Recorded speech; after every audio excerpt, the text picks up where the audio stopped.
మన AP my dear beautiful ladies మీకోసమే ఈ వీడియో ప్రత్యేకంగా తీస్తున్నా. ఎందుకంటే చాలా మందికి ఆడవారికి కన్ఫ్యూజన్ ఉంది. ఎందుకంటే మన ఆంధ్ర రాష్ట్రంలో ఏపీలో కొత్తగా ఆగస్టు 15 నుంచి ఉచిత ఫ్రీ బస్ అనేది వస్తుంది.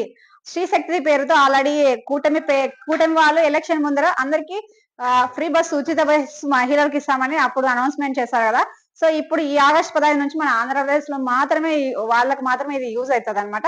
సో ఆడవాళ్ళు ఏ బస్ ఎక్కాలి, పల్లెటూరు వాళ్ళు మహిళలకి చాలా మందికి తెలియదు ఏదెక్కాలి ఏదెక్కకూడదని.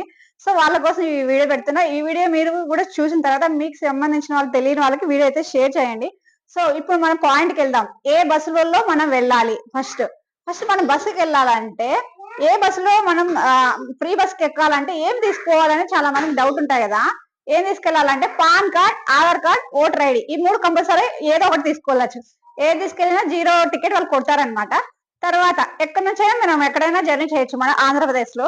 తర్వాత ఇక్కడ మెయిన్ పాయింట్, ఏ బస్ ఎక్కాలి అనేది ఆడవారికి చాలా మందికి తెలియదు.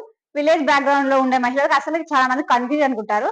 సో అందరికి తెలిసినది ఏంటంటే 2 బస్సులు అందరికీ తెలుసు. ఏంటంటే మామూలుగా పల్లె వెలుగు, ఆల్ట్రా పల్లె వెలుగు, ఇది కామన్ గా తెలుసు, అందరికి చూస్తుంటారు. మనం 5 బస్సులు మహిళలు ఆంధ్రప్రదేశ్ లో వాడుకోవచ్చు.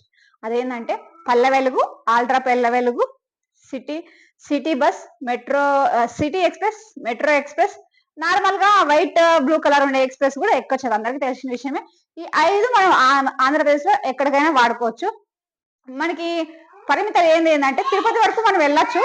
తిరుపతి నుంచి తిరుమలకి అయితే టికెట్ అయితే కంపల్సరీ తీసుకోవాలనే మనకి ఒక షరతు ఉంది కాబట్టి, సో దీంట్లో మనం జర్నీ చేయొచ్చు. కాబట్టి ఈ వీడియో షేర్ చేసుకోండి. మీకు తెలిసిన మహిళలకు కూడా వీడియో షేర్ చేయండి. ఎందుకంటే ఏ బస్ ఎక్కాలనేది కన్ఫ్యూజన్ క్లారిటీ వస్తుంది. నేను మీకోసమే కేవలం ఈ వీడియో తీసాను. So thank you, bye bye.